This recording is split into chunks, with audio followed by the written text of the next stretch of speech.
माधोपुर गांव में सोनू नाम का एक लड़का भुट्टे भुनकर अपने घर की रोजी रोटी चलाया करता था। उसकी माँ रत्ना बहुत बीमार रहती थी और सारा दिन बिस्तर पर ही पड़ी रहती थी। एक रोज सोनू थका हारा घर आता है तो उसकी माँ उससे कहती है, मैं कैसी अभागी माँ हूँ जो अपने थके हारे बेटे को खाना तक बनाकर नहीं खिला सकती। माँ तुम ऐसा क्यों कहती हो? अब मैं जल्दी से खाना बना लेता हूँ, फिर तुम्हें दवाई भी तो खानी है। सोनू जल्दी से रोटी बनाता है और चटनी के साथ अपनी माँ को खाने को देता है, फिर उन्हें दवाई खाने को देता है। अगले दिन सोनू घर का सारा काम काज निपटाकर बाजार में जाकर भुट्टे बेचने की तैयारी करता है, लेकिन तभी वो देखता है कि उसके पास कोयले खत्म हो गए। माँ कोयले तो सारे खत्म हो गए, अब मैं भुट्टे कैसे बेचूंगा? बेटा तू एक काम कर, तू साहूकार से कोयला उधार ले आ। ठीक है माँ। सोनू साहूकार से कोयला उधार मांगने जाता है, लेकिन वो उसे देने से इनकार कर देता है। ना ना बिल्कुल नहीं, पहले तू अपना पुराना कर्ज तो उतार दे, फिर नया लेने आना। अभी तो तुझसे कर्ज ही नहीं उतर रहा, तो तू मेरा मूल कब देगा? जा निकल अब यहाँ से। बेचारा सोनू उदास होकर घर की तरफ जा रहा होता है कि तभी वो रेल की पटरी के पास पहुँचता है। यहाँ तो कोयले लेकर रेल इंजन आता है, क्या पता यहीं थोड़ा कोयला पड़ा हो, यहीं कोयला ढूंढने की कोशिश करता हूँ।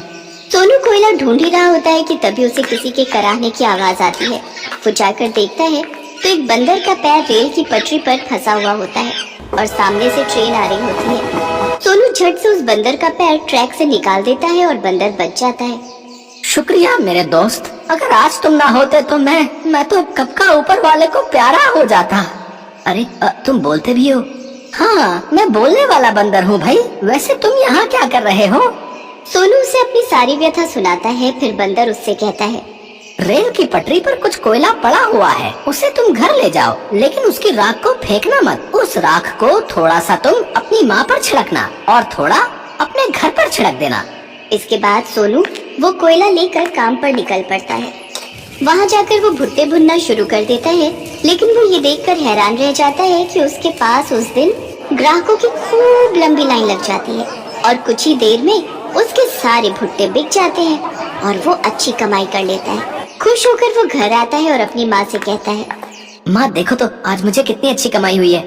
मेरा बच्चा, बस ऊपर वाला तुझ पर ऐसे ही अपनी कृपा बनाए रखे। फिर सोनू को बंदर की वो बात याद आती है और वो कोयले की राख जो कि अब ठंडी हो चुकी होती है और उसमें से थोड़ी सी राख अपनी माँ पर छिड़कता है, जिससे उसकी माँ पूरी तरह ठीक हो जाती है और वो अपने पैरों पर खड़ी हो जाती है। ये तूने मुझ पर क्या छिड़का? सोनू देख तो, मैं पूरी तरह से ठीक हो गई। ये देख सोनू बहुत खुश होता है। इसके बाद वो उस राख को अपने घर पर भी छिड़क देता है, जिससे उसकी छोटी सी झोपड़ी बड़े से महल में बदल जाती है। सोनू ये सब तूने किया कैसे बेटा, और इस राख में ऐसा क्या है? माँ मैंने एक बंदर की जान बचाई थी और उसने ही मुझे ऐसा करने को कहा था। सच में बेटा, परोपकार का फल मीठा ही होता है। देखो मैं पूरी तरह ठीक हो गई, साथ ही हमारा छोटा सा घर भी बिल्कुल महल जितना बड़ा हो गया। इसके बाद सोनू बची हुई राख को एक बर्तन में बंद करके संभाल कर रख देता है। फिर शाम को वो जब उस बर्तन को खोलकर देखता है तो उसमें राख की जगह हीरे होते हैं। इस राख ने तो हमारा जीवन ही बदल दिया। ऊपर वाले ने तो हमें इतना सब दिया, अब मुझे लगता है हमें दूसरों की भी मदद करनी चाहिए। ठीक कहा माँ, मैं आज ही जाकर एक मुफ्त का अस्पताल बनाने का ऑर्डर देकर आता हूँ, जहाँ गरीब लोगों का इलाज हो सके। जब तुम बीमार थी तो मैं पैसों की तंगी की वजह से तुम्हारा इलाज नहीं करा पा रहा था। अब मैं नहीं चाहता कि वही परेशानी किसी और को भी झेलनी पड़े। वो हमेशा दूसरों की मदद किया करता। अब सभी गांव वाले उसकी बहुत इज्जत करने लगते हैं और उससे बहुत प्यार करते हैं। कासगंज का बस स्टैंड, जहाँ पर रोजाना बसों और सवारियों की भीड़ रहती थी, पर लॉकडाउन की वजह से बसों का आना जाना बंद हो गया, इसलिए लोगों की भीड़ भी खत्म हो गई। बस स्टैंड पर छोटे छोटे खोखे, दुकान वाले और भीख मांगने वालों ने बस स्टैंड को ही रुकने की जगह बना ली थी। सब बहुत परेशान थे। ऐसी ही परेशानी एक औरत को हो रही थी, जो फटे हाल कपड़ों में 2 दिन से भूखी थी। उसका छोटा बच्चा लगातार भूख से रो रहा था। वो एक किनारे पर बैठी आते जाते लोगों से खाने के लिए पैसों की भीख मांग रही थी। कोई कुछ खाने को दे दो, मेरा बच्चा भूखा है, कोई तो दया करो। तभी एक महिला उसकी झोली में 2 रुपए डाल जाती है। औरत सोचती है, ये कैसे लोग हैं आजकल के, जो किसी की मदद करने से पीछे हटते हैं। 2 रुपए में आजकल क्या आता है? भीख मांगने वाली इस औरत का नाम मधु है। मधु एक बहुत ही बड़े खानदान की बेटी है। माता पिता के चले जाने के बाद भैया भाभी ने मधु को कभी भी उनकी कमी महसूस नहीं होने दी।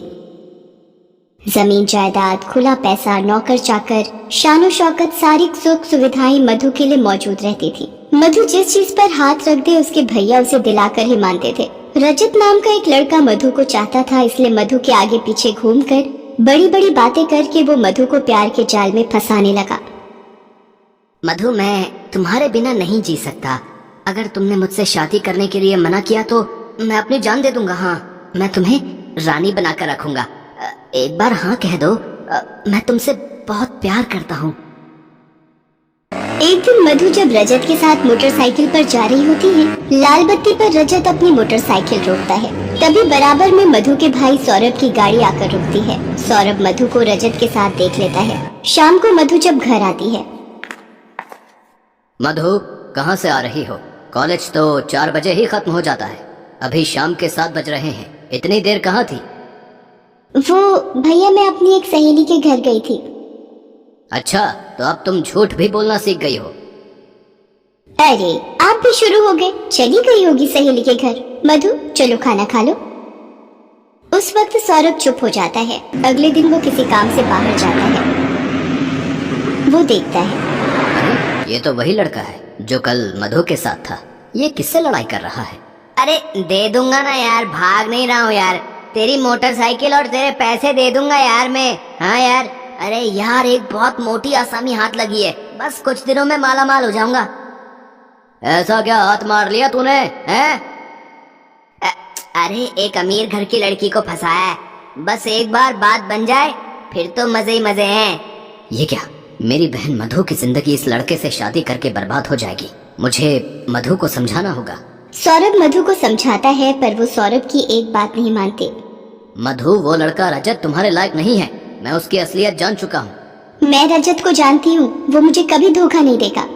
मधु जानती थी कि सौरभ इस शादी के लिए कभी हाँ नहीं करेगा। वो उस लड़के रजत के झांसे में आ जाती है और एक रात जब सब सो रहे थे, वो चुपचाप अपने गहने, कपड़े, पैसे लेकर रजत के साथ भाग जाती है और दूसरे शहर पहुंचकर वो दोनों शादी कर लेते हैं। शादी के बाद मधु को रजत की सच्चाई पता चलती है कि उसने पैसों के लिए मधु को फंसाया था। मधु के पास 2 बच्चे छोड़कर और मधु की जिंदगी खराब कर रजत उसे अकेला छोड़कर भाग जाता है। अब मैं क्या करूं? भगवान, इन छोटे छोटे बच्चों को लेकर मैं कहाँ जाऊं? मधु दोनों बच्चों की भूख मिटाने के लिए दर दर भीख मांगने लगती है और भीख मांगते हुए बस स्टैंड पर पहुंच जाती है। एक कोने में रोजाना गोदी में बच्चे को लेकर वो भीख मांगती है। बच्चे के रोने की आवाज से उसकी याद वापस टूट जाती है।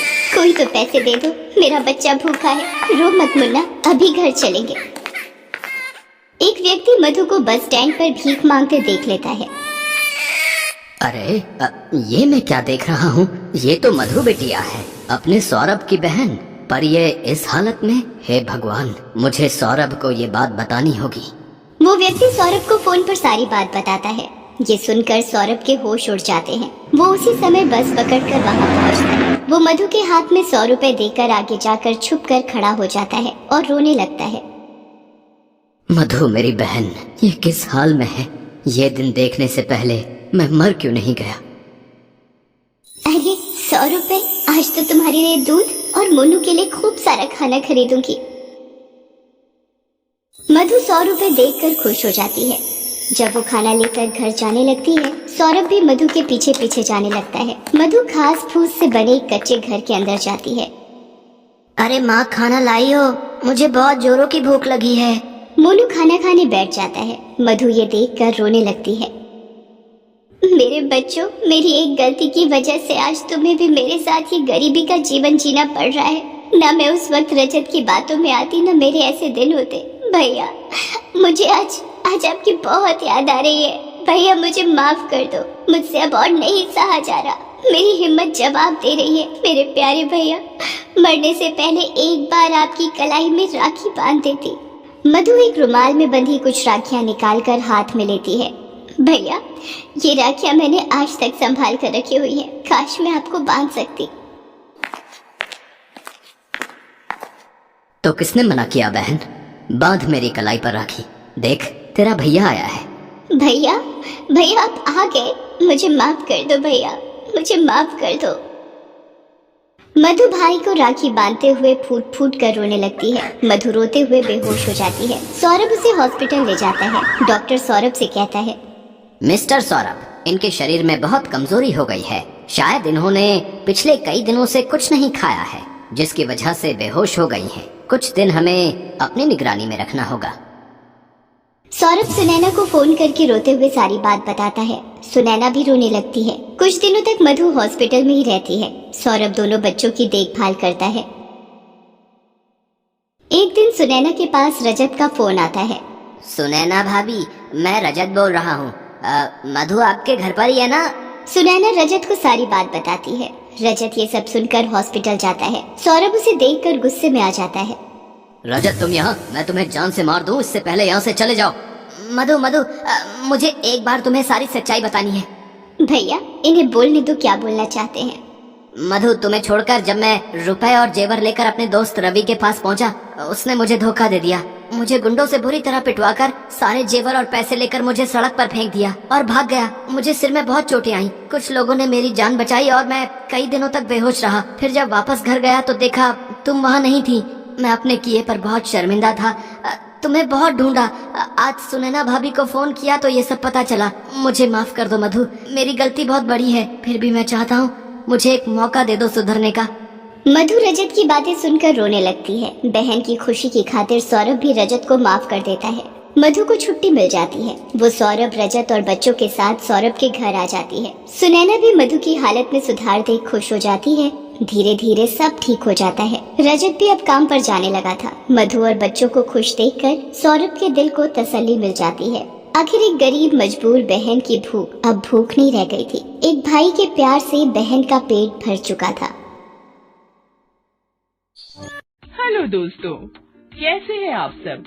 हमारी कहानियाँ देखने के लिए हमारे चैनल को सब्सक्राइब कीजिए और हाँ, बेल आइकॉन पर क्लिक करना मत भूलिएगा।